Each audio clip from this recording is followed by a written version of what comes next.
6,116 కోట్ల రూపాయలు ఉమ్మడి వరంగల్ జిల్లా మున్సిపాలిటీలకు ఇవాళ మనం నిధులు ఇచ్చినాం. ఇవన్నీ పనులు చేసుకోవాలంటే కౌన్సిలర్ మనోడై ఉండాలి. పెద్దలు చెప్పారు మట్టికి పోయినా ఇంటోడే పోవాలని.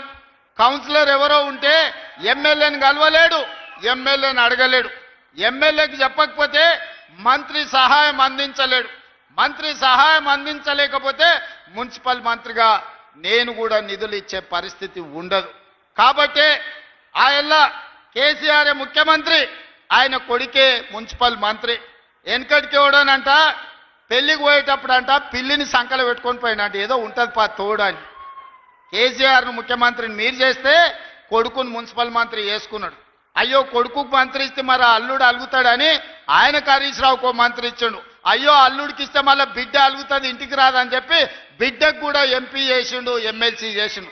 మళ్ళీ ఇంతమందికి ఇచ్చిన మందులో సోడా పోస్తాయని సంతోష్ రావు అని ఉంటాడు సటకుని కొడుకు, గాయనకు కూడా రాయసభ ఇచ్చిండు.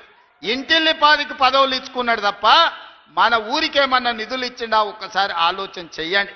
కాబట్టి కేటీఆర్ మున్సిపల్ మంత్రి అయిందంటే వెనకటికి ఎవరో చెప్పారు తిక్కలోడు తిరణాలకు పోతానంట ఎక్కనిక దిగనికనే సరిపోయిందంటే ఏం చూసింది లేదు, ఏమి తెచ్చింది లేదు.